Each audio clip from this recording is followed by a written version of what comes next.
takut ya, min dia'il ujuri, takut kalau sampai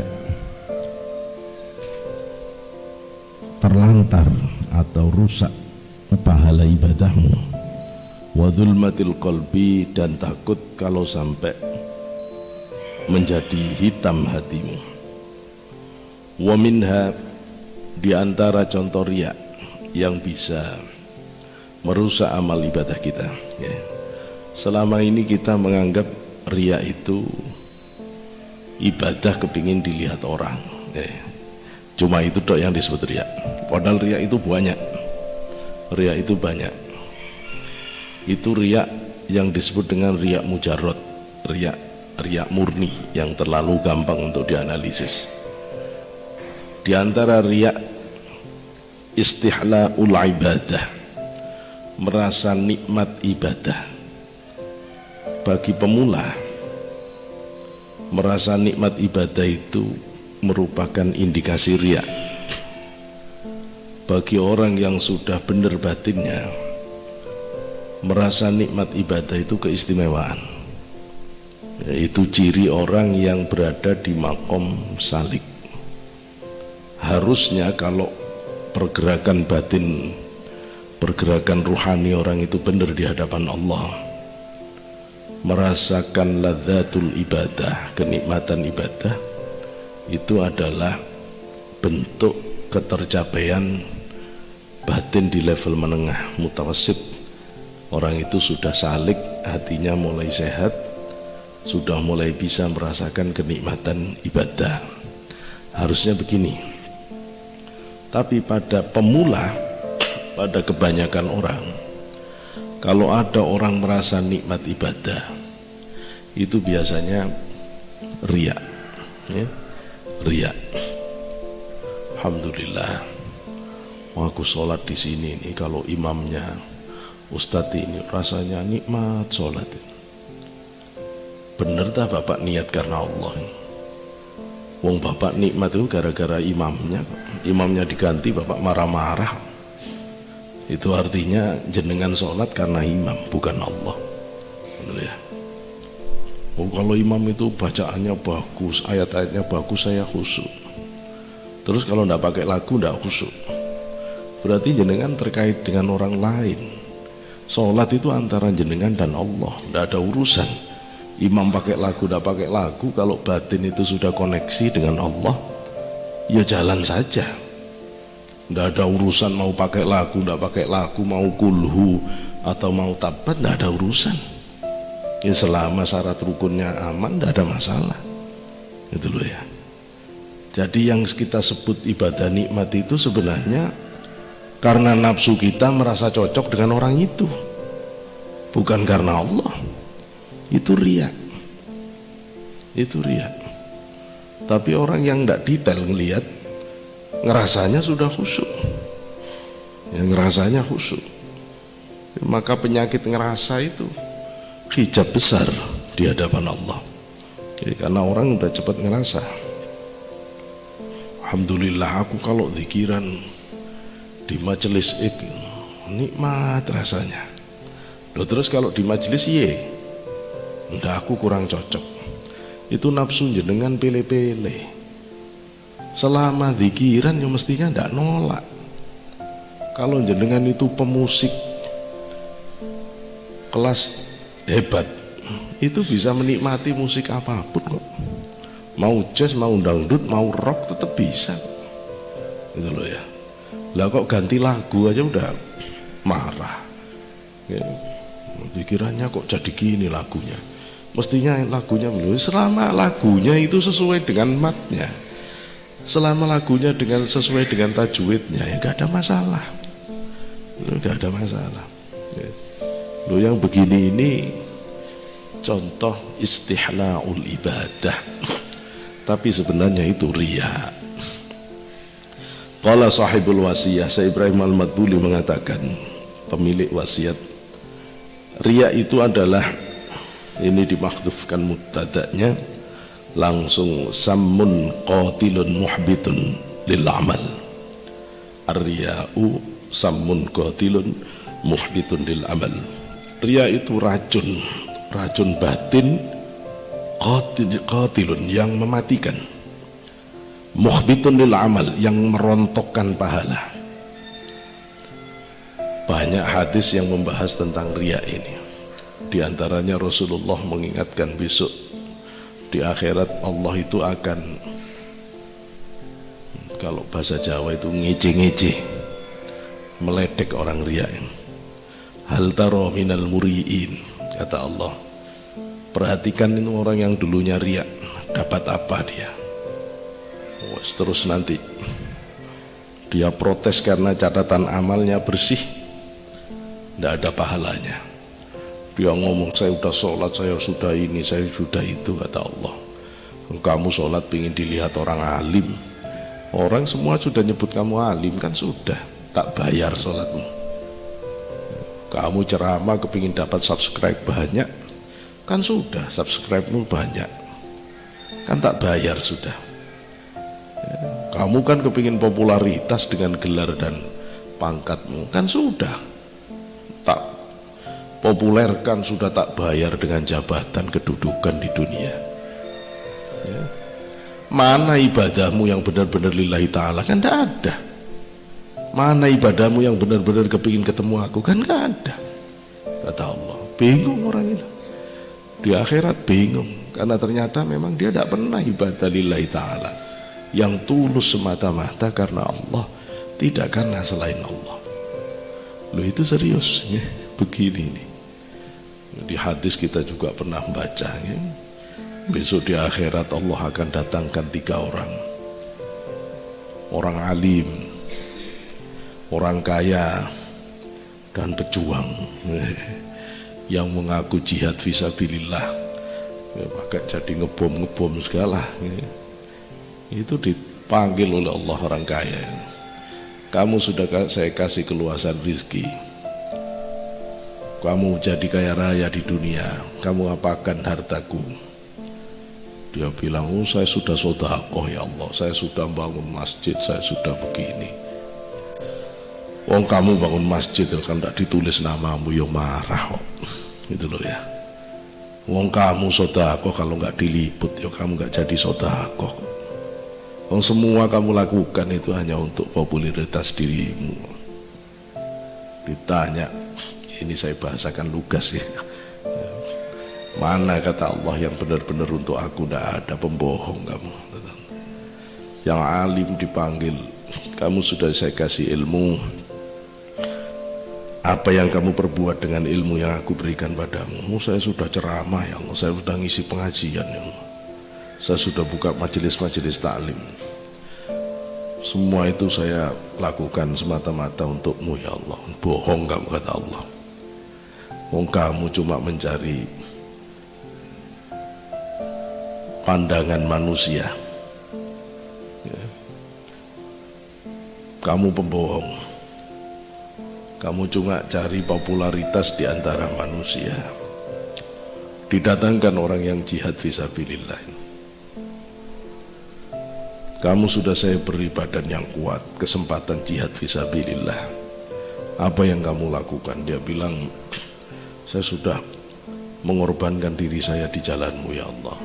Allah terus mengatakan, bohong kamu.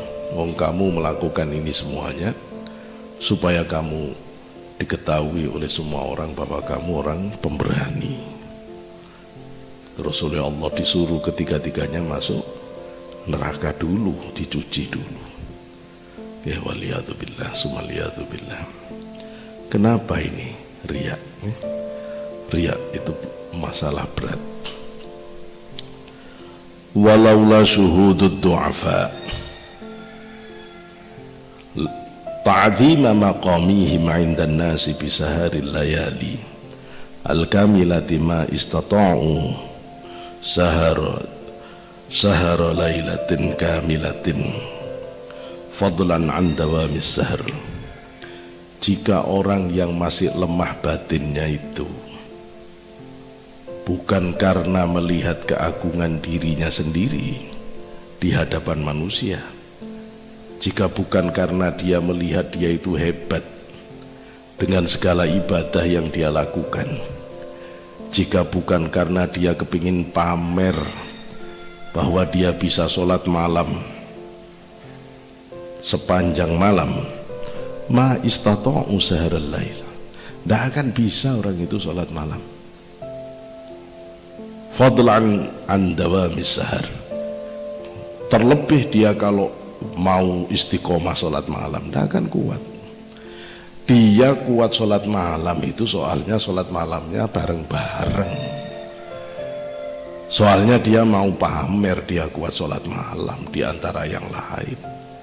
Coba tidak ada kawannya tidur gak kuat, ya, berarti riya, ya, berarti riya. Dia kuat baca Quran lama-lama karena disyuting, ya, karena pakai mikrofon. Coba tidak ada siapa-siapa, ya tidak pernah baca Quran, ya riya gitu ya, ya riya begini ini. Waqad ajma'al arifun, para ulama yang sudah ma'rifat di sisi Allah telah bersepakat ala anna min alamatir riya, bahwasanya ciri riya itu diantaranya adalah istikhla'ul ibadat, merasa manis dalam ibadat.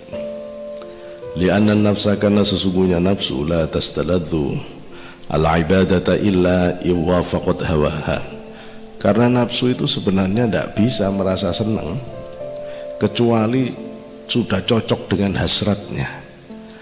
Keinginan kita itu tidak bisa merasa senang kecuali bersesuaian dengan hasratnya.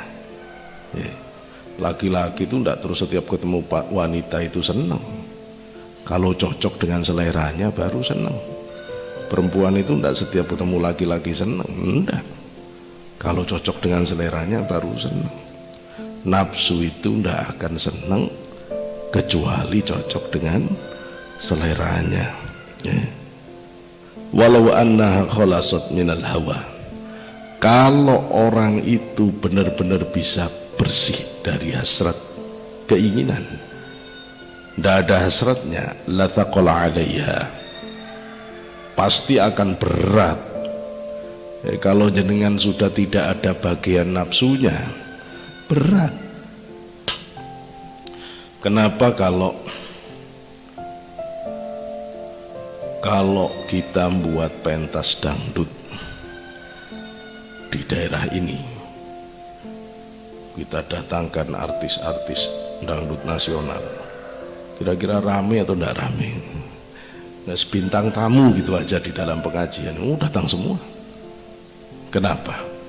Banyak nafsu yang cocok.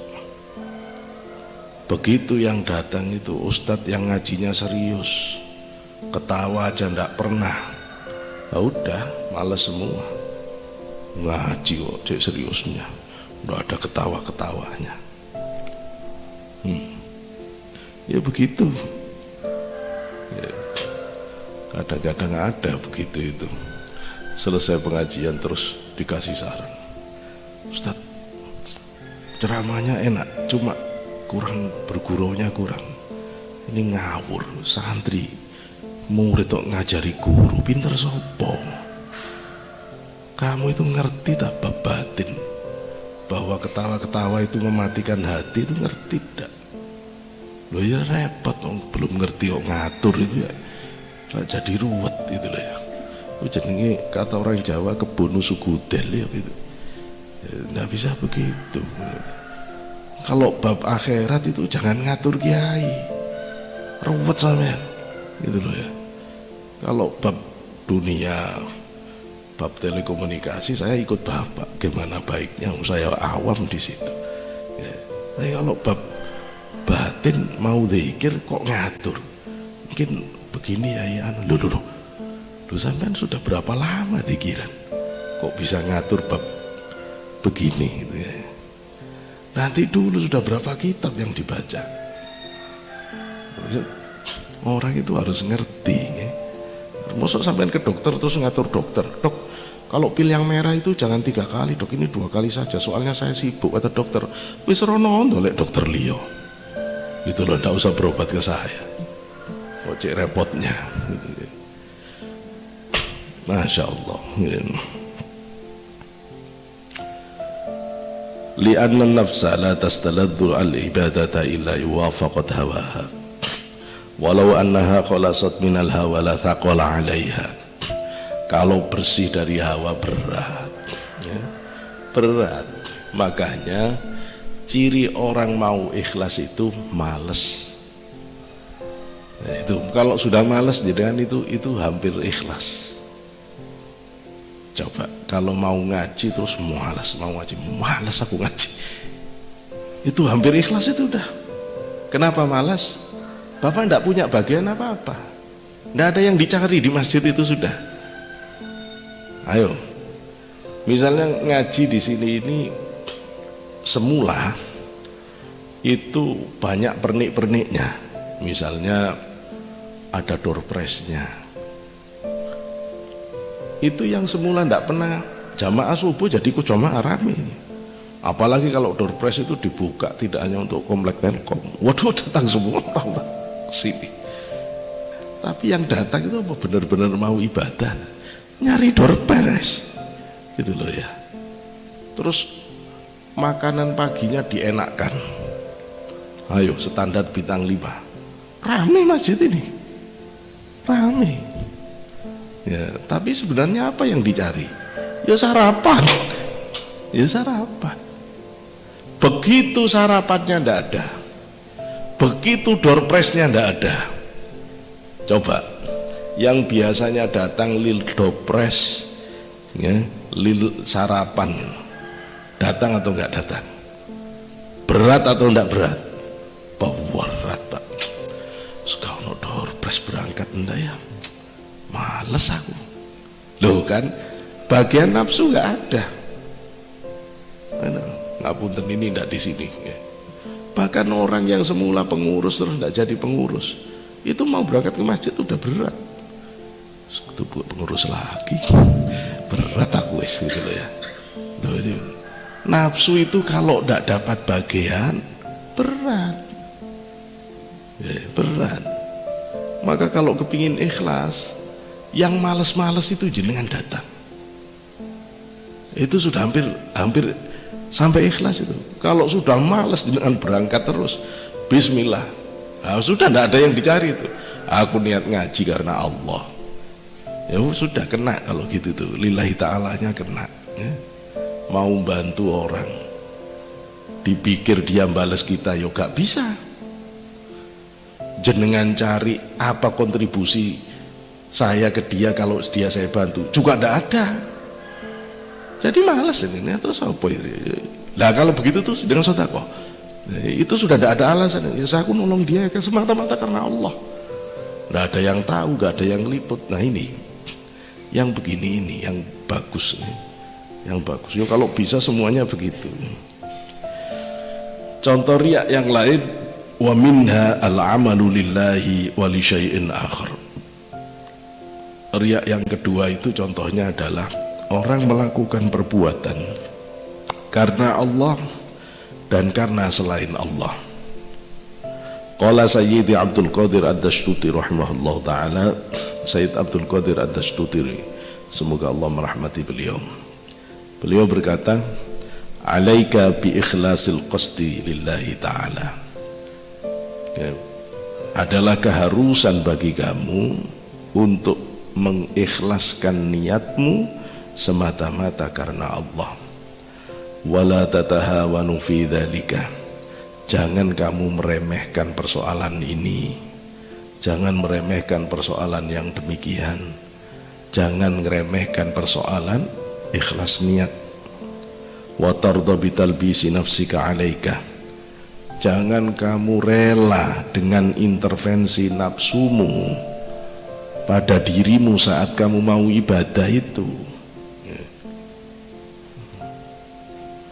Tahlik, rusak kamu kalau begitu. Ka'ayyakuna al-ba'ithu laka fi fi'lil ibadati amroini. Seolah-olah kalau kita teliti motivasi ibadah kita itu, yang mendorong kita melakukan ibadah itu amroini, ada dua, faniyun wa baqiyun. Kembali ini mubtada' makhtuf ya. huma faniyun wa baqiyun. Yang dua itu adalah yang pertama fana, yang kedua baqo. Motivasi ibadah kita itu kalau kita teliti, yang satu abadi, yang lain tidak abadi. Yang satu abadi, yang lain tidak abadi. Mau ceramah, apa niatnya? Lillahi ta'ala, baqo, abadi. Yang kedua, supaya populer. Nah, supaya populer ini tidak abadi, fana ya. Mau ngajar, apa niatnya? Karena Allah Ta'ala. Yang kedua, nyari uang. Lah nyari uang ini tidak abadi, lillahi ta'ala abadi. Mau sholat di masjid, apa niatnya? Karena Allah, abadi. Yang kedua, nggak enak aku nanti ditanyai Pak ini, repot jawabnya ya gitu ya, itu nggak abadi ya, nggak abadi. Ada dua yang mendorong. Wa hadza min ashabi thariq riya 'alal mubtadi'in. Ini termasuk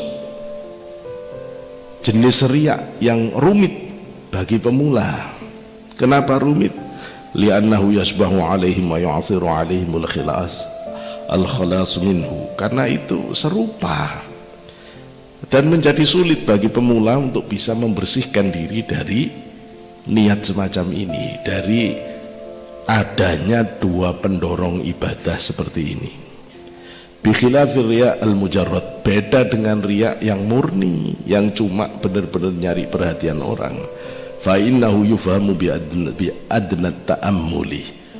Riya model begitu itu ndak usah mikir jauh-jauh, udah bisa kita baca.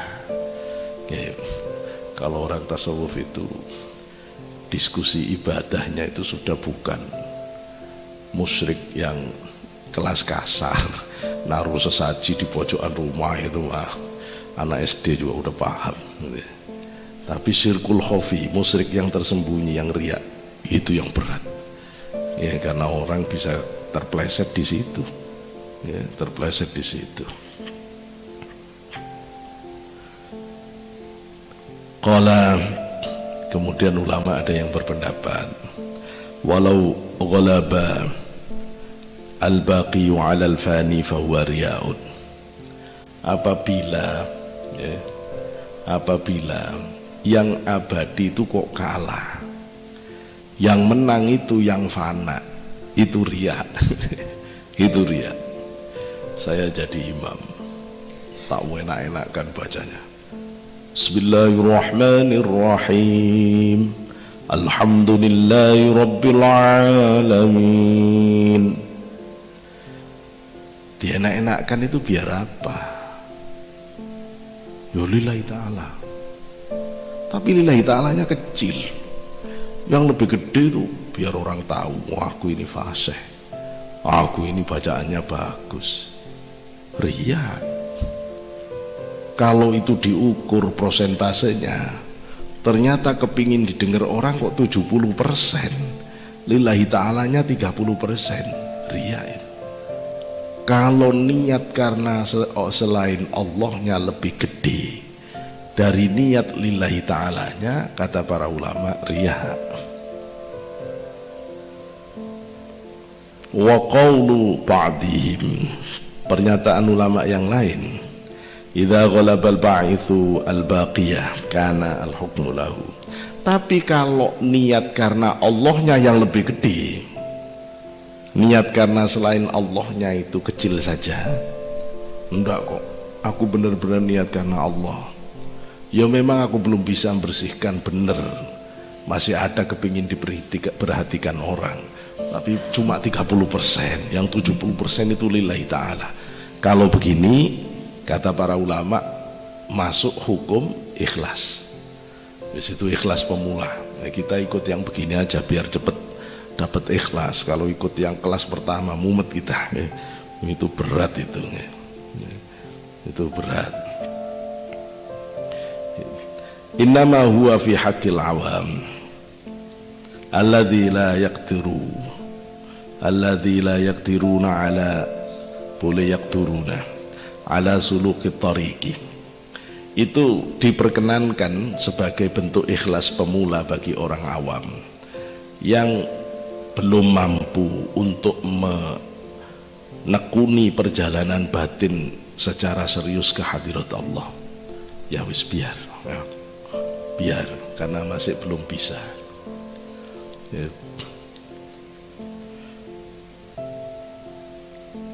Tapi kalau amma may yaqdiru ala suluki tariqi minal ulama'il amilin fala yusamih bimithli dzalik, adapun orang-orang yang mampu untuk menempuh jalan batin menuju ke hadirat Allah seperti para ulama yang benar-benar mengamalkan ilmunya, fala yusamih bimithli dzalik, yang seperti itu tetap nggak ditolerir.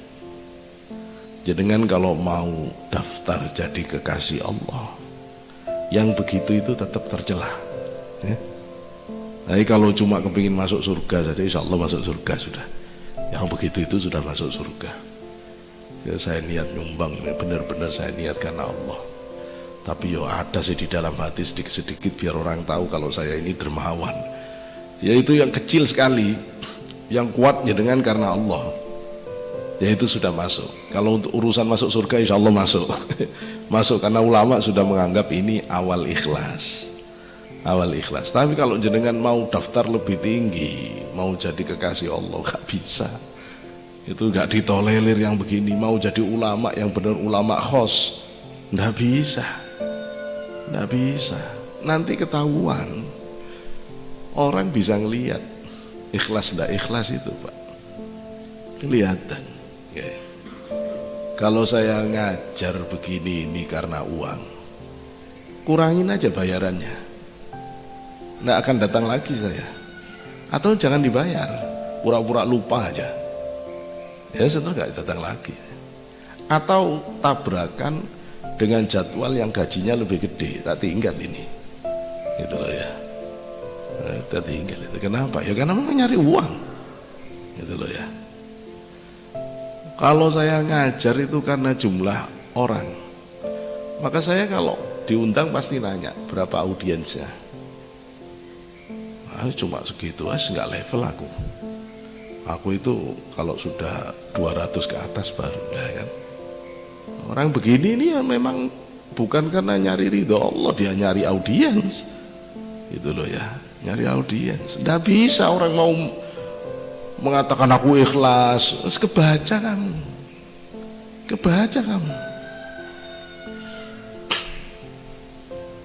Ada seorang guru di Bali, waktu pelatihan guru nasional ketemu saya. Terus dia bilang, Pak saya mau membuat gebrakan di sekolah. Gimana? Saya mau mengadakan 10 menit membaca Al-Quran sebelum jam pertama. Oh bagus. Terus dia telepon saya, Pak saya akan mulai ini kegiatan ini. Ya saya tanya dulu, apa niatmu nambah jam 0 untuk kegiatan baca Quran bagi murid-murid ini? Saya niat karena Allah Pak. Ya tak catat ya, niat karena Allah ya. Udah bismillah mulai. Udah jalan. 1 bulan telepon saya lagi, Wayai, kenapa? Berat deh. Berat bagaimana? Tidak semuanya dukung, tapi ada kan teman-teman yang dukung, ada 3-4 orang ada. Alhamdulillah, ya udah jalan, bismillah. Karena Allah kan? Iya karena Allah ya. Ya wis terusin. Karena Allah Pak, ya terusin. 2 bulan telepon lagi. Aduh Pak, rasanya tidak kuat saya melanjutkan. Kenapa tidak kuat? Masa merotol semua karena tidak ada bayaran, tidak ada apa-apanya. Sudah tidak ada lagi yang nemeni saya. Jadi sekian kelas ini saya muter-muter sendiri. Tidak ada yang mau nemeni. Oh gitu ya. Bapak kan ngadakan kegiatan ini karena Allah. Karena Allah Pak. Ya wis terusin. Beberapa hari lagi telepon lagi, saya sudah tidak kuat Pak, udah saya hentikan kegiatan. Kenapa? Sudah tidak ada yang dukung, saya difitnah. Katanya saya ngadakan kegiatan begini ini cari muka untuk bisa mendapatkan pendukung supaya bisa jadi kepala di sekolahan ini. Tidak bisa saya kalau begitu. Saya tanya, dulu niatnya apa? Karena Allah. Orang karena Allah itu tidak akan mundur karena manusia. Orang karena Allah itu didukung nggak didukung orang, jalan. Orang karena Allah itu dibayar nggak dibayar, jalan. Bukan karena bayaran kok.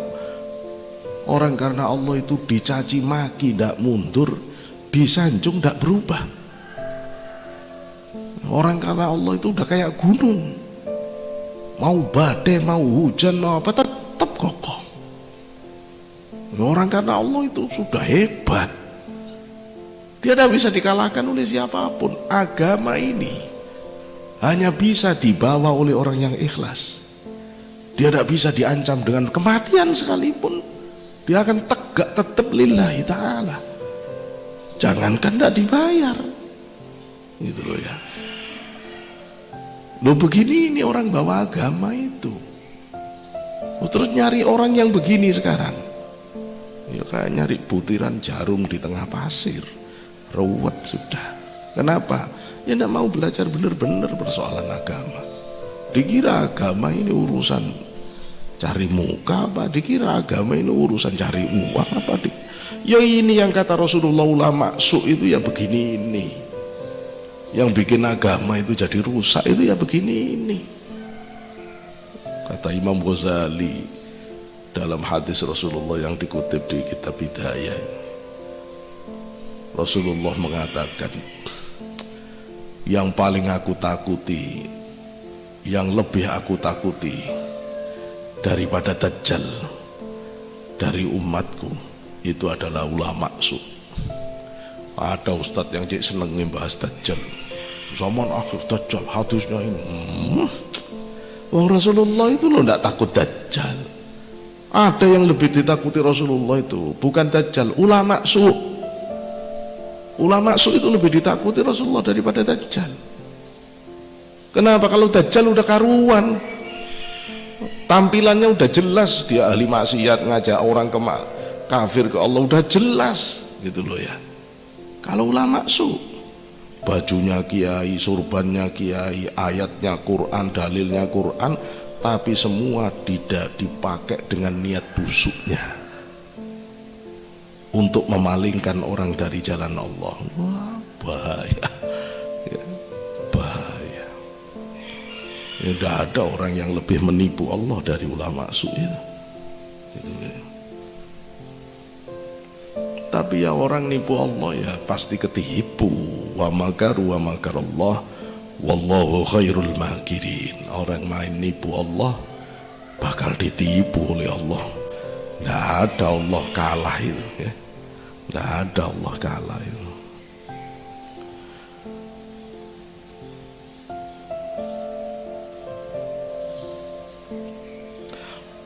Wa mithalul fani wal baqi, contoh pendorong ibadah yang satunya abadi, satunya fana.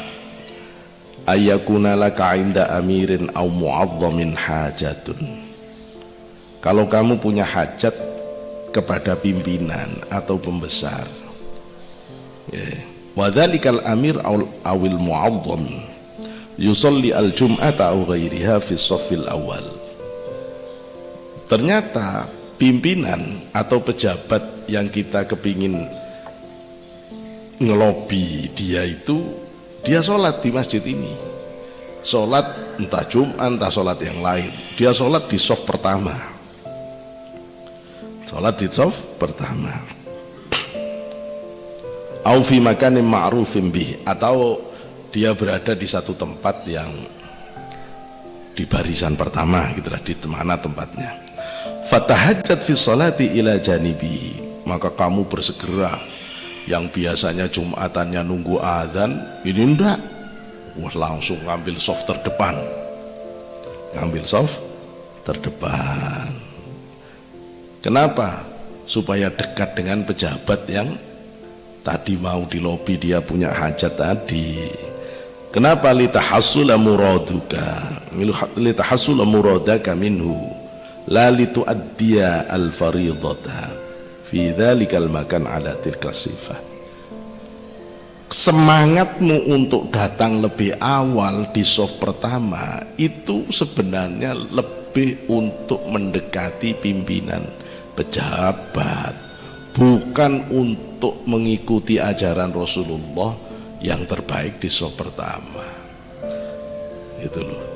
Jadi sebenarnya itu ya riya, gitu loh ya. Tapi itu bungkusnya ibadah. Ya, bungkusnya ibadah. Pakai jubah, pakai surban, apa niatnya? Senata niat dulu yang benar. Kalau niatnya mau gaya-gayaan, kena riya. Terus niatnya apa? Niat mengamalkan ayat Quran. Satu, wa amma bi ni'mati rabbika fahaddits. Adapun terhadap nikmat yang Allah berikan kepadamu, tampakkan sebagai bentuk rasa syukur. Jadi kalau mau ngecat rumah, niat ngecat rumah menampakkan nikmat yang Allah berikan kepada keluarga kami. Biar ndak terus mosok rumahnya orang Islam mau bekedak. Yo jangan. Orang Islam yo harus rapi. Mosok orang Islam itu terus bajunya nggak bener gitu, ya yang benar. Yang kedua, niat mengikuti ayat Quran, khudhu zinatakum inda kulli masjidin. Pakailah perhiasanmu saat kamu masuk ke masjid. Ya itu saja jadi fokusnya. Itu loh ya. Pakai kopiah yang bagus, pakai baju yang bagus, pakai wewangian. Niatnya itu. Niatnya itu. Ya ganteng jenengan. Ya ganteng, enggak apa-apa. Allah enggak ngelarang, Allah senang. Allah senang, Rasulullah senang. Lo uang bapak sendiri, bapak kerja yo halal. Kepingin ganti mobil karena sudah ada yang keluaran baru. Sementara rumah bapak jauh, di Banyuwangi, di Jawa Timur, di Solo, yang sewaktu-waktu dibutuhkan keluarga harus bisa cepat berangkat. Badan sudah agak ada umur, kalau mobilnya ndak enak, tambah remek semua. Wis beli mobil yang bagus, niatnya tahaddus bi nikmatillah, untuk menampakkan nikmat Allah. Ndak sombong-sombongan, ndak. Sudah naik mobilnya enak, bapak dapat pahala. Itu loh ya. Mbok mobilnya mobil biasa, kalau sombong ya tetap kena. Itu loh ya. Mbok orang jalan kaki tapi kalau gaya, apa orang sini sombong semua. Aku loh orang yang paling bisa niru Rasulullah, hidup sederhana. Sampai yang udah melarat masih dosa sampai. Gitu loh ya.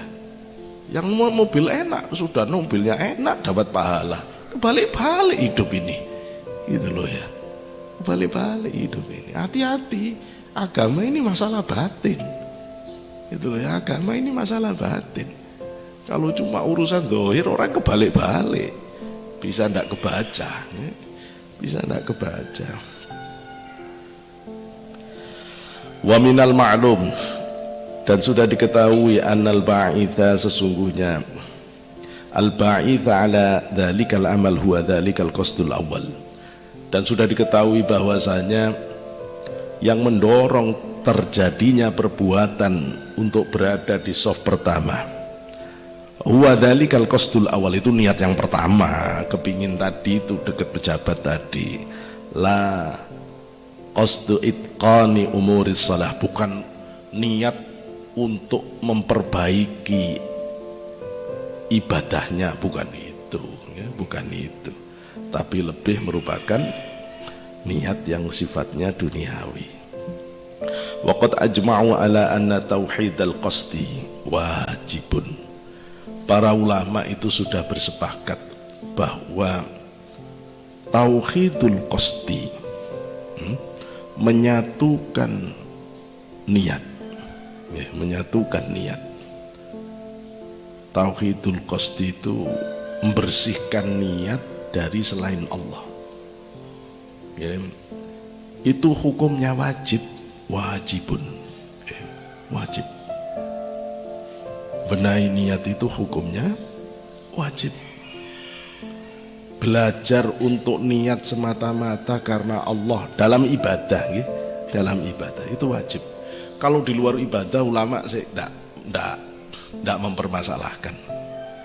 Kalau kita misalnya beli mobil ya niat kepingin, ya niat karena Allah, tapi ya biar orang-orang tahu saya bisa beli mobil. Kalau begini ini, kalau urusan mobil nggak ada masalah, nggak dibahas oleh ulama. Ngecat rumah, benahi rumah biar kelihatan rumah kita bagus, nggak dibahas oleh ulama. Biar urusan sosial. Kalau sholat jangan. Yang diprotes oleh ulama ini, yang diajar kita benar-benar harus serius itu kalau ibadah. Kalau kita mau sholat minimal pas mau niat itu Pak, itu ditata benar batin. Makanya ulama itu sampai ngajari lafdzun niyah, harus diajari lafadz niat itu dilafatkan. Kenapa? Supaya benar gitu loh ya. Jangan baru saja ngelihat Brazil sama Kamerun langsung takbir Allahu Akbar. Sampean takbir itu loh, saya mikir Brazil Kamerun. Mau sebenarnya coba Neymar ndak sakit kalah Kamerun itu, ya sampean ndak sholat. Ya sih lanjutan pembahasan tadi malam gitu loh ya. Lanjutan tadi malam gitu. Ya, makanya para ulama itu berdiri ini ditata. Usolli fardhu subhi rakaataini adaan mustaqbilal qiblah ma'muman lillahi ta'ala. Saya ini mau sholat subuh 2 rakaat ngadep kiblat. Ini sholat adaan, bukan musafir saya ini, menghadap kiblat, saya makmum semata-mata karena Allah. Allah bunyi di hatinya, niat yang benar yang di hati tadi itu cuma pengkondisian, bukan itu niat, bukan itu cuma mengkondisikan. Soalnya kita ini lemah, nggak bisa kita langsung bisa konsentrasi begitu Allahu Akbar langsung fokus, nggak bisa, kecuali orang-orang hebat. Ya kalau jenengan hebat ya enggak apa-apa, ya bisa, ya monggo. Tapi kalau sudah terbiasa kan enggak perlu Pak usolli, enggak apa-apa. Langsung main di batin Allah. Asal jenengan tahu saja bahwa ketika niat Allah, minimal kata para ulama pas Allah batin itu menentukan ini sholat apa. Minimal jenengan mengatakan sholat subuh makmum akbar sah, sudah minimal itu. Kalau pakai mazhab Syafi'i, kalau pakai mazhab Hanafi, mazhab Hambali enggak apa-apa, yang penting sholat 2 rakaat subuh ya mesti subuh, enggak mungkin sholat tahajud sudah subuh. Ya sudah, kalau ikut ini ya lebih ringan lagi, ya enggak apa-apa. Tapi kalau ikut Imam Syafi'i enggak bisa, harus ada di dalam hati itu, ditakyin namanya, harus ditentukan. Kenapa? Karena 2 rakaat itu masih bisa qobliyah subuh, bisa tahiyatul masjid, bisa li syukril wudhu, bisa sholat subuh.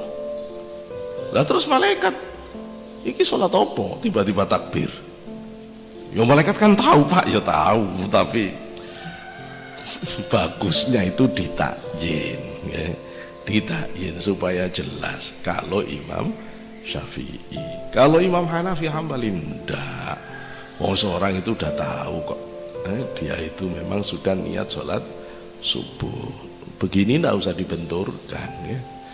Ya diambil rahmatnya. Perbedaan pendapat ulama itu rahmat, sehingga yang keliru-keliru enggak pakai niat itu masih kena tangkap penjelasannya masih di backup dengan argumennya Imam Hanafi, Imam Hambali, sih bisa sah. Ada ulama yang masih bisa backup jenengan gitu loh. Jadi enak beragama itu ndak ruwet gitu ya, ndak ruwet. Cuma kalau bisa lebih sempurna, ya sempurnakan. Loh, apa sih repotnya bunyi Allah batin negesi saya niat sholat subuh 2 rakaat makmum karena Allahu Akbar, kan enak. Wong cuma gitu doh aja. Ya, wudu ya nawaitul wudu diniatkan ya enak. Ya, walaupun kita tahu di menurut Imam Hanafi, Imam Hambali tidak harus ditakyin, ya tidak apa-apa. Supaya batin itu bisa tegas. Ya.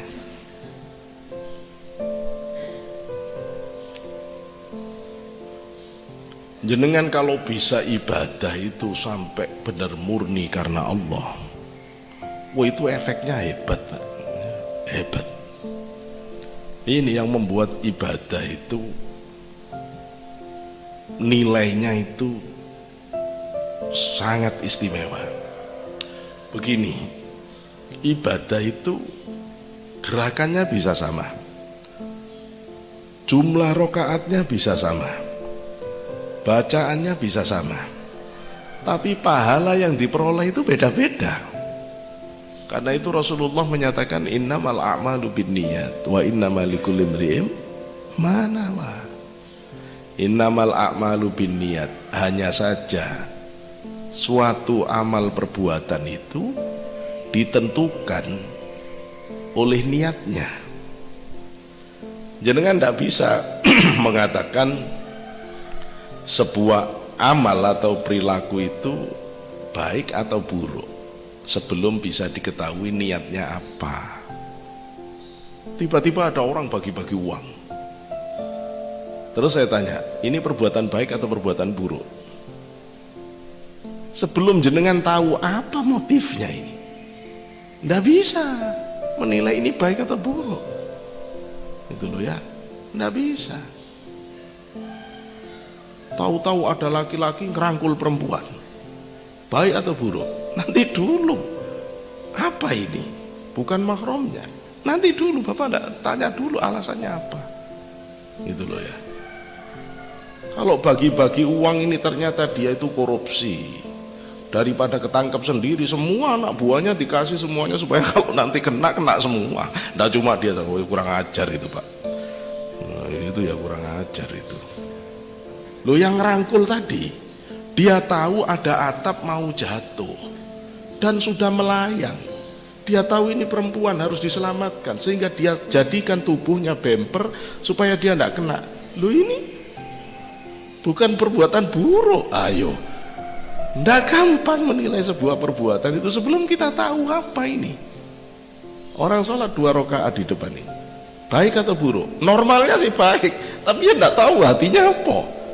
Kalau dia mau pameran sebagai orang yang paling alim, ya rusak kamu di hadapan Allah. Gitu loh ya. Jadi Rasul sudah mengunci itu. Perbuatan itu penentunya niat. Wa innama likulli imri'in ma nawa. Apa yang kita peroleh dari kita berbuat itu sesuai dengan kualitas niat, kata Rasulullah. Ayo sholatnya 2 rakaat. Bapak dapat berapa dari sholat 2 rakaat ini pahalanya? Setiap amal kebaikan itu bisa kali 10, bisa kali 70, bisa kali 700, bisa kali tak terhingga, tapi bisa kali 0. Ayo. Orang itu cuma sibuk memperbanyak jumlah ibadah, tapi dia tidak ngerti ada kualitas di ibadah itu. Ada kualitas di ibadah itu. Orang yang sholatnya biasa-biasa, 1 kebaikan kali 10, ada khusyuknya kali 70. Tambah bagus orang itu dalam ibadah batinnya ke Allah kali 700. Ibadahnya tulus semata-mata karena Allah, bukan karena selain Allah, kali tak terhingga. Sekarang kita lihat 2 rakaat kali 10, pulang bawa 20 pahalanya. Yang sebelahnya kali 70, pulang bawa 140. Tidak ngejar sudah jenengan. Itu loh, sama-sama 2 rakaat. Ayo, yang satu kali 700, pulang sekali sholat sudah punya 1400 dia. Gitu loh ya, 1400. Yang sebelahnya lagi ikhlas karena Allah, 2 rakaat kali tak terhingga, jumlahnya tak terhingga. Sudah, jangan nyaingi Rasulullah, jangan nyaingi sahabat, jangan nyaingi ulama-ulama khosnya Allah. Tidak akan ngejar. Karena itu sampai ada hadis, Aukabakol, saya belum menilai sanadnya, tetapi di kitab ini disebut hadisnya. Imam Ghazali dalam kitab Minhajul Abidin, beliau mengutip hadis sampai Rasulullah mengatakan, naumun alal ilmi khairum minal ibadah ma'al jahli, ya. Aukabakol, orang yang tidur dengan ilmu lebih baik daripada orang ibadah dengan kebodohan. Jenengan bisa protes, tapi kalau saya jelaskan, jenengan tidak berkutik. Tidak berkutik. Orang yang tidur menggunakan adab, ikut penjelasannya Rasulullah. Biasanya salafus soleh itu Pak, tidak tidur kecuali membaca 200 ayat dulu. Tidurnya dalam keadaan wudhu. Niat tidur itu sebagai ibadah supaya kuat ibadahnya, istirahat supaya kuat ibadah berikutnya. Maka pas dia tidur, hatinya dibuka oleh Allah, dihadapkan Lauhul Mahfud, bisa melihat rahasia-rahasia Allah, bisa ketemu para nabi, bisa ketemu para aulia, diajari macam-macam di dalam mimpinya.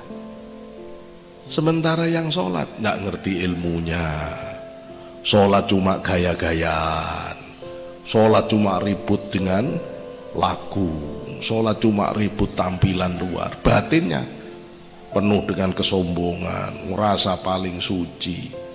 Ayo, mending sholat yang begini atau mending yang tidur? Ya kalah Pak, hebat yang tidur. Betul loh ya. Nggak usah kaget kalau ada kisah tidurnya Sayyidina Umar lebih ditakuti setan daripada sholat sunnahnya sahabat yang lain. Nggak usah kaget. Sayyidina Umar udah bersih hatinya, sehingga kata Rasulullah, jangankan orangnya Sayyidina Umar itu, jalan yang bekas dilalui Sayyidina Umar, setan takut lewat situ. Jadi kira-kira kalau ada Sayyidina Umar masuk ke komplek Telkom ini, orang yang kena setan tidak usah diruqyah, udah bubar setannya. Itu loh ya. Jadi orang itu kalau sudah sangat alim, tidak ngeruqyah Pak, tidak ngeruqyah, datang saja udah bubar setan itu. Itu ciri orang alim. Kalau masih ngeruqyah belum.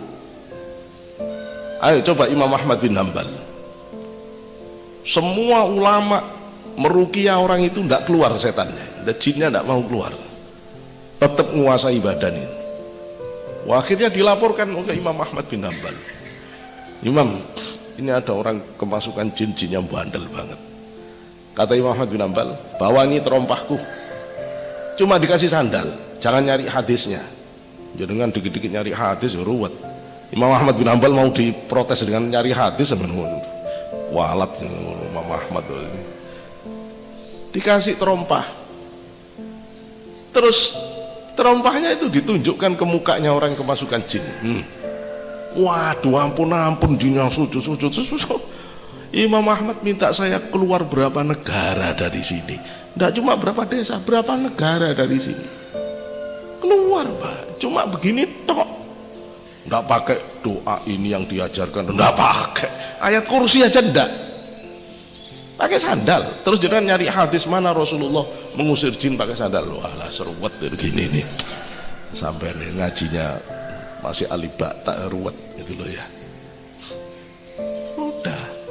Tapi begitu Imam Ahmad bin Hanbal sudah pulang ke hadirat Allah, masuk lagi jinnya, bewandel jinnya. Begitu masuk diambil lagi sandalnya, ditunjukkan, ngakak jinnya, ketawa dia. Apa kata jinnya? Aku gak takut sandal, aku dari dulu lari karena takut yang punya sandal. Takut yang punya sandal. Syekh Abdul Qadir gak pernah Pak, mau ada orang kemasukan jin, tidak bisa disembuhkan oleh ulama saat itu. Akhirnya dilaporkan ke Syekh Abdul Qadir, Syekh, kebetulan yang kemasukan jin itu majikan budaknya datang ke Syekh Abdul Qadir, Syekh, tuanku kena jin. Kata Syekh Abdul Qadir, tahu aku, itu yang masuk jin raksasa. Kata Syekh Abdul Qadir, itu namanya Khonis, itu jin asalnya dari Sarondib, ya, namanya Khonis. Nanti kamu kalau pulang dari sini bisikin di telinganya, Abdul Qadir yaqulu laka illam takhruj tahlik. Ada pesan Syekh Abdul Qadir, kalau kamu tidak keluar hancur kamu, gitu kan aja sudah di telinganya.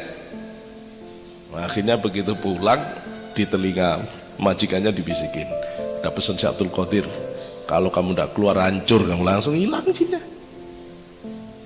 Gitu ya, hilang. Lo begini ya. Romo Yai Asrori bin Usman Alis Hakim Mursyid Thariqah Qadiriyah wa Naqsabandiyah Surabaya, Allahumma fil akhtasallu sirrah. Waktu saya kepanggil beliau dulu ya, tahun 2008, beliau cerita begini, orang tahu tak kalau kiai-kiai khos ini, begitu dia datang ke kiai khos, Yai itu ngelihat kalau ada jin yang ikut, sentil, ndak ngomong, nyentilnya batin. Tahu-tahu pulang dari sowan kiai, hati tambah bersih, ibadah tambah semangat, hidup semakin punya visi. Yai itu karyawannya Gusti Allah Pak, dia itu orang bersih, ndak akan ngomong. Kamu tadi sebenarnya diikuti jin saktrek, untung kamu tak bersih, kalau enggak kamu tujuannya bayar, mosok kamu ndak salaman. Oh, saya kan sudah berjasa. Ya kalau begini mah buka praktek aja, ndak usah jadi ulamanya Allah. Ulamanya Allah ndak begitu, dia bekerja nyari perhatian dari Allah, itu loh ya. Yang begini-begini ini, kalau ada ulama yang begini ndak ngomong ya kita ya ndak ngerti. Makanya dulu bapak-bapak kita itu selalu pesan, kalau ada ulama yang alim, yang khusyuk, datangi. Apa niatnya? Ya cuma nyari berkah, ya supaya didoakan gitu toh, ya ndak mengkultuskan orang. Kita gendeng tapaknya menyembah manusia itu, memang sebodoh apa sih pikiran kita itu mau nyembah orang itu? Ya enggak, cuma kita kan mengakui ada orang yang istimewa di sisi Allah. Wong jabatan aja kita ngakui, kok ada orang yang jabatannya tinggi, kok dalam kedudukan di sisi Allah enggak. Nyata-nyata dia ahli ibadah, dia ahli zikir, dia ahli sholat malam. Coba Abu Yatim Yati Pandeglang, saya dulu ngaji ke beliau sebelumnya, mau enggak ngakui gimana kita? Dia ahli puasa, makannya cuma 3 kurma sehari semalam, kadang 1 butir telur, kadang cuman itu sudah ganjal perutnya. Sholat qiyamul lailnya itu loh Pak, dari jam 9 malam sampai jam 3 pagi selalu khatam Quran tiap malam. Beliau hafizul Quran. Mosok begini mau kita anggap sama dengan kita yang tiap hari tidur? Jauh lah, jauh. Jadi memang ada keistimewaan. Kalau orang mengatakan enggak bisa, jangan tak balik. Sekarang saya tanya, kenapa malaikat disuruh sujud kepada Nabi Adam? Kalau bukan Allah yang nyuruh, apa enggak musyrik itu? Ayo, kalau bukan Allah yang nyuruh malaikat sujud ke Nabi Adam, apa enggak musyrik? Ayo, usjudu li Adam fasajadu illa iblis. Semua disuruh sujud kecuali iblis. Malah iblis gak sujud. Maka ini anak-anak yang akidah filsafat terus bermain filsafat. Sebenarnya yang tauhidnya lebih bersih iblis, karena iblis gak mau sujud kecuali pada Allah. Ngawur gitu loh ya. ngawur kamu. Ini bukan urusan itu. Ibadah itu taat ke Allah, tidak main pikiran. Allah nyuruh sujud-sujud gitu loh ya, tidak usah pakai logika, tidak usah pakai nalar, tidak usah. Kalau Allah sudah nyuruh jalan gitu loh ya. Coba lihat analisis para mufassir. Ini akar persoalannya, malaikat sanksi pada kemampuan Adam mengelola dunia. Karena Adam belum ada reputasinya, tidak punya historical background, tidak ada jejak historis bahwa dia itu sukses, tidak ada. Oh, makhluk baru kemarin diciptakan kok tiba-tiba mau mengganti posisi iblis yang sudah punya reputasi ratusan ribu tahun selalu taat ke Allah, sudah pernah ibadah ngalahkan semua malaikat, sudah pernah menjadi penasehat malaikat.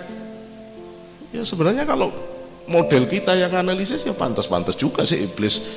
Ya dia senior, dia udah lama ngabdi, lagian Gusti Allah kurang fair. Ya begitu. Walah tambahan rusak tambah gitu loh ya. Tambah rusak teman berani analisis begini itu gitu loh ya. Enggak. Ketika iblis ketika malaikat sanksi, bahkan malaikat sebenarnya menawarkan diri. Alhamdulillah, itu qala rabbuka lil malaikati inni ja'ilun fil ardi khalifah. Apa kata malaikat? Qalu ataj'alu fiha may yufsidu fiha wa yasfiku dima wa nahnu nusabbihu bihamdika wa nuqaddisu lak. Ya Allah, jangan-jangan nanti ini cuma buat kerusakan, bentrok saja. Kalau bahasa kita, apa ndak sebaiknya kita saja yang sudah teruji selalu mensucikan kamu, selalu taat, tidak pernah berbuat maksiat. Apa ndak kita aja yang dipilih jadi khalifah? Ayo, kalau jenengan ngerti ini kan agak sewot juga ke malaikat. Ngeremeh nih malaikat. Ngeremeh nih. Allah buktikan. Wa'allama Adamal asma'a kullaha summa 'araduhum 'alal malaika faqala anbi'uni bi asma'i haula'i. Terus itu. Allah buktikan kemampuan akalnya malaikat diadu dengan akalnya Nabi Adam. Nabi Adam diinstal pengetahuan oleh Allah, diajari oleh Allah. Wa'allama Adamal asma'a kullaha. Nabi Adam diberi pengetahuan oleh Allah tentang segala sesuatu. Kata Rasulullah cuma 2 nabi yang dapat ilmu itu, Nabi Adam dan Rasulullah, yang lain nggak dapat. Ini macam-macam ulama mengafsirkan apa yang diajarkan Allah kepada Nabi Adam. Ada yang mengatakan seluruh ilmu yang bakal diketahui manusia dari awal sampai akhir, macam-macam ya. Setelah Nabi Adam diberitahu ini, diadu oleh Allah kepada para malaikat. Akhirnya para malaikat mengatakan, lah kamu saya tidak tahu kecuali yang engkau ajarkan ya Allah ya. Kan akhirnya nyerah malaikat ya. Karena sudah malaikat kalah, maka orang yang kalah ilmu wajib taat kepada orang yang lebih alim. Disitulah kemudian disuruh tunduk hormat itu dalam konteks itu ya.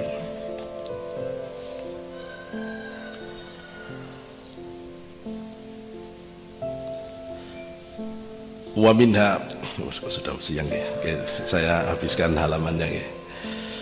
Wa minha al-ibadu biqasdi taqarrubi min hadratillahi ta'ala. Termasuk riya juga itu orang yang ibadah sekedar kepingin dekat Allah. Ini banyak kita ngomong begini ini. Ternyata kalau Syekh Abdul Wahab Sa'roni ini masih mengkritiki kita ini. Niat ibadah taqarrub ilallah itu dianggap masih riya. Bayangkan. Padahal marilah kita bersama-sama berzikir untuk meniatkan diri taqarrub ilallah. Loh kayak bener. Padahal kalau menurut Syekh Abdul Wahab Sa'roni itu riya. Itu termasuk riya. Fa inna dzalika kal amal bil ujrah. Karena itu seperti orang yang berbuat dengan mencari pahala. Ya, ini jangan diajarkan ke anak-anak yang masih muda-muda ya. Anak-anak muda-muda biar wis sholat nyari pahala, nyari surga, nyari bidadari, wis biarin. Dia masih itu kelasnya. Kelasnya itu. Aslinya asli sebenarnya itu kan belum lillahi ta'ala, Pak. Belum lillahi ta'ala. Kalau jenengan mau ngomong bab tauhid yang bersih-bersihan, ibadah nyari pahala itu belok hatinya, belum Allah. Ibadah nyari surga itu juga belok hatinya, belum Allah. Apalagi nyari bidadari. Sampean sholat itu kok sih nyari perempuan, cek parahnya gitu loh ya. Sholat tuh nyari perempuan itu apa gitu loh ya. Apa imajinasi pikiran sampean itu? Ya cuma ada orang yang memang belum bisa kalau disuruh sholat nyari ridhonya Allah, ketinggian, dia tidak bisa ditarik dengan kekuatan yang ke arah itu, belum lembut hatinya, belum bersih, tidak ampere. Dengan itu belum ampere. Ampernya kalau diceritai perempuan cantik baru ngejar gitu loh, baru diceritai surga baru semangat. Ya wis biarin, memang masih di situ kelasnya. Gitu, di situ kelasnya. Cuma kalau jenengan mau jadi tambah bersih, mau nata batin, ya mosok ibadah gini terus, mosok ibadah gini terus, gitu loh ya. Yo jangan, yo wis ayo berhenti sekarang belajar ibadah nata hati semata-mata nyari ridho Allah. Jangan nyari pahala, walaupun kita belum kuat. Ya setidaknya kita tahu deh kelemahan kita sehingga kita mikir ada pahala ini, tapi jangan itu banget. Contoh, sholat sunnah sholat sunnah malam, qiyamul lail, sholat tahajud atau sholat witir. Kalau ustadznya kiainya cuma bilang sholat sunnah malam itu penting loh, sholat witir itu sholat yang selalu dilakukan Rasulullah sebelum Rasulullah dapat kewajiban sholat 5 waktu. Gini tok, bangkit semangat jenengan mau qiyamul lail? Tidak bangkit. Begitu dijelaskan, kata Rasulullah, orang yang ahli sholat malam itu besok dibangkitkan di akhirat, di depannya cahaya, di belakang cahaya, beda dengan orang lain. Orang yang ahli sholat malam, kata Rasulullah, ditutupi semua kekurangan-kekurangannya, baik kekurangan dohir maupun kekurangan batin. Tidak cantik wajah jenengan, tapi kalau inner beauty diberi oleh Allah, laki-laki terkiwir-kiwir, gitu loh ya. Jenengan itu tidak kaya, tapi kalau batinnya jenengan itu kelihatan indah, perempuan mana yang gak senang? Allah itu bisa nutup begini itu.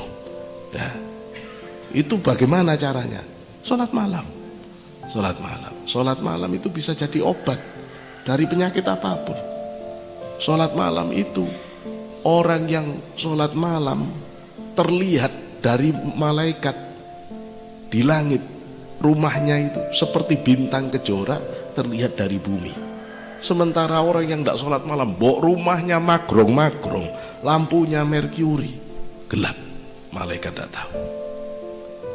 Orang yang ahli sholat malam dapat jatah besok bisa masuk surga bi ghairi hisab. Coba setelah dijelaskan begini, lebih semangat mana sholat malam sekarang gitu loh. Itu bukti kita memang masih lemah, kita masih butuh penjelasan bab pahala, bab ini. Ya gak apa-apa, memang masih begini, yang penting menuju ibadah. Allah mengizinkan orang itu ibadah nyari pahala, nyari surga, karena itu intermediate, itu tujuan yang antara, gitu loh. Nggak bisa orang langsung mau ditarik ke Allah, itu nggak kuat, sehingga dikasih antara dulu. Wis gak apa-apa surga dulu dah, wis yang bapak sudah pahala dulu dah, biar jalan dulu. Nanti kalau sudah jalan baru dibenahi pelan-pelan, gitu, ditata batinnya, termasuk takorrub ilallah. Takorrub ilallah, kepingin dekat Allah itu min jumlatil ujroh, itu termasuk nyari pahala. Jadi kalau nggak didekatkan terus jenengan nggak sholat gitu. Nah itu loh maksudnya para ulama itu. Jangan begitu. Ya ibadah. Fayuqalu lahu, katanya begini, wa hadzal illa akhfal ilal. cacat ibadah, cacat niat dalam bentuk ini itu yang paling tersembunyi. Warubbama taraqqa sahibuha ila qaribin min hadratillahi ta'ala. Kadang-kadang orang itu benar-benar diangkat oleh Allah, sudah dekat dengan Allah.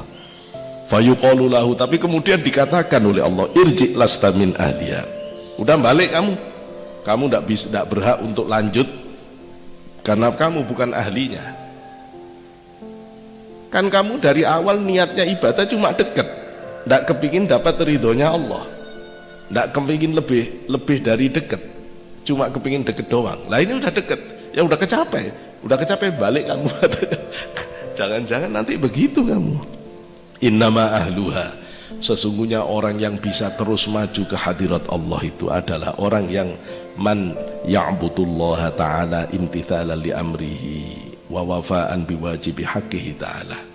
Orang yang kalau ibadah semata-mata menunaikan kewajiban ibadahnya, tidak karena apa-apa.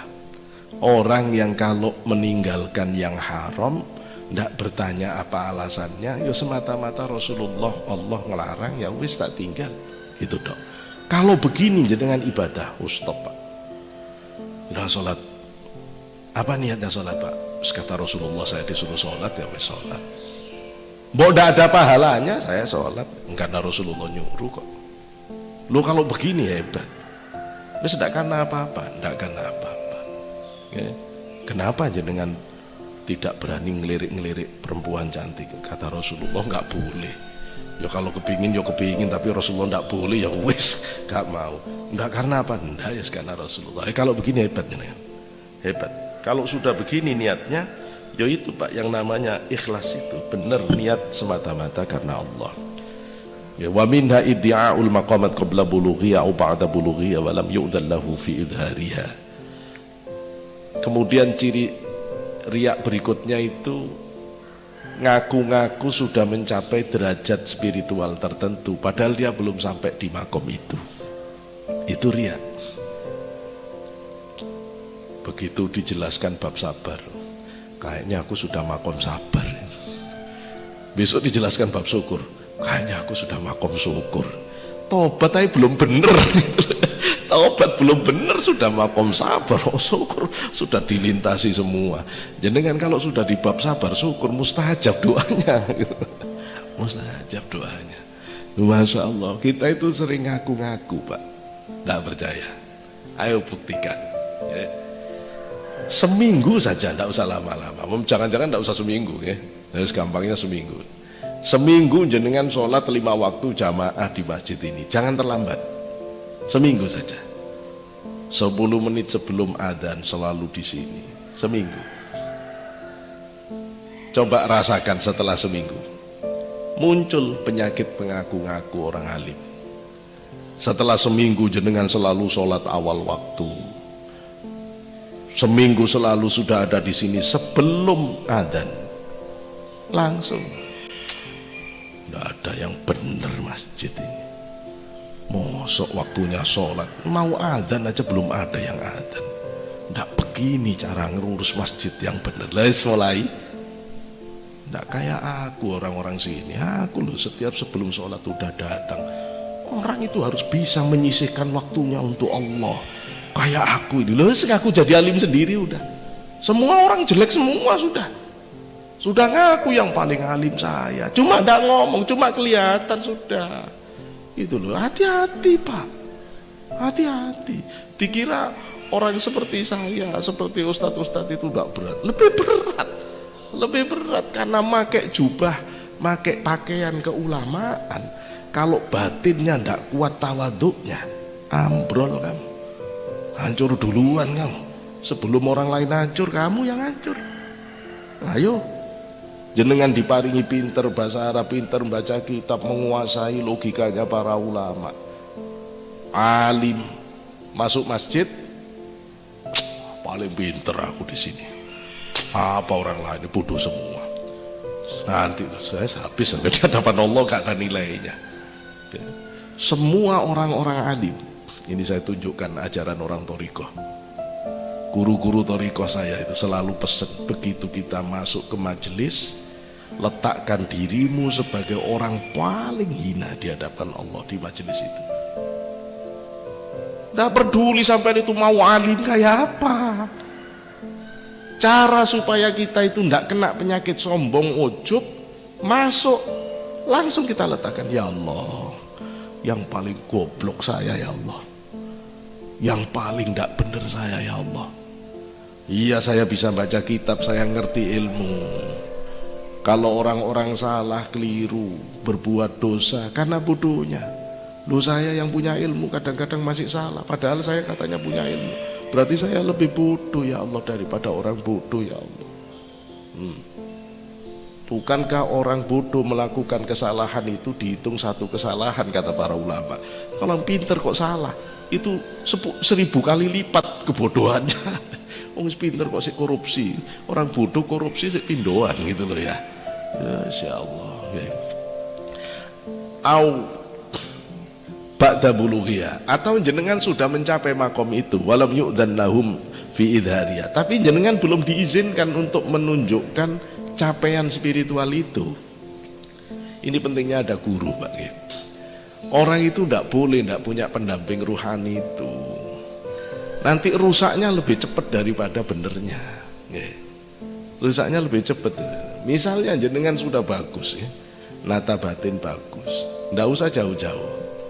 Tiba-tiba mimpi ketemu Rasulullah, terus tidak punya partner.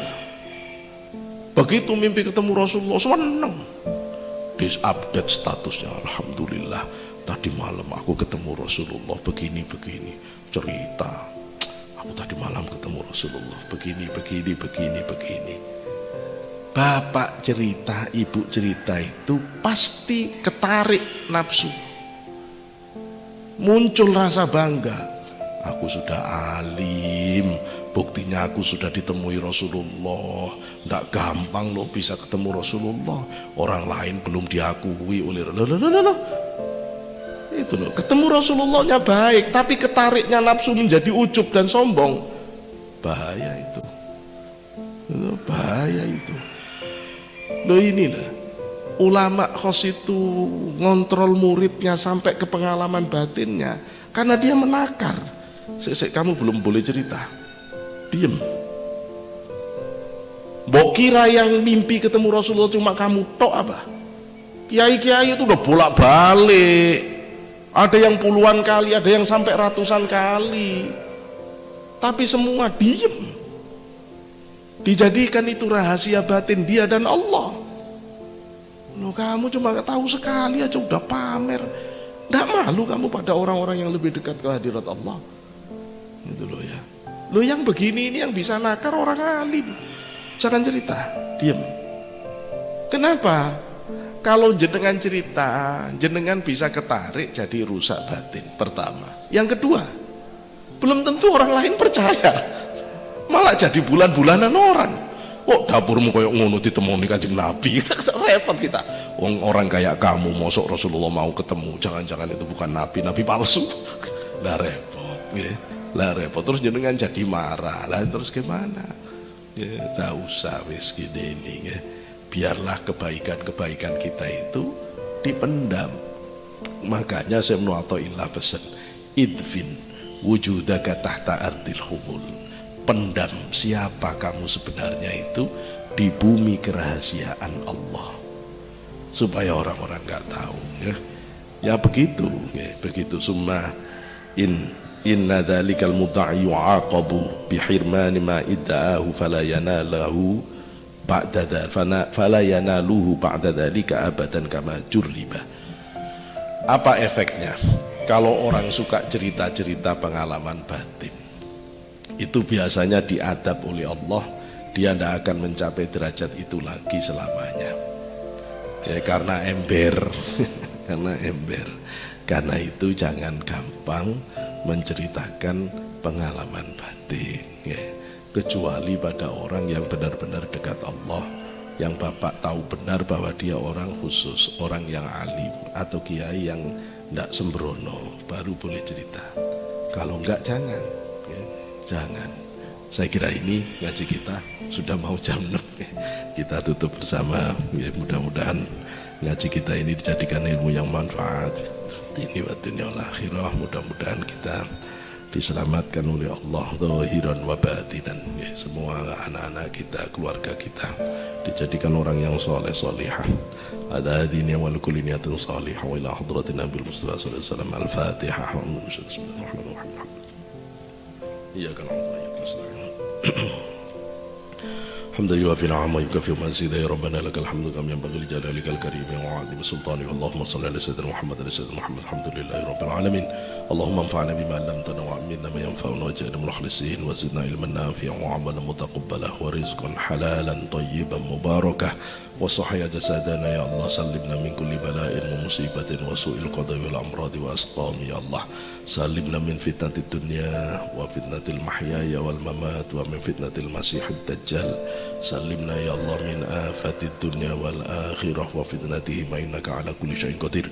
ربنا آتنا في الدنيا حسنة وفي الآخرة حسنة وقنا عذاب النار. سبحان ربك رب العزة عما يصفون وسلام على المرسلين والحمد لله رب العالمين. وأخيرا بالله التوفيق والهداية رضا. السلام عليكم ورحمة الله وبركاته.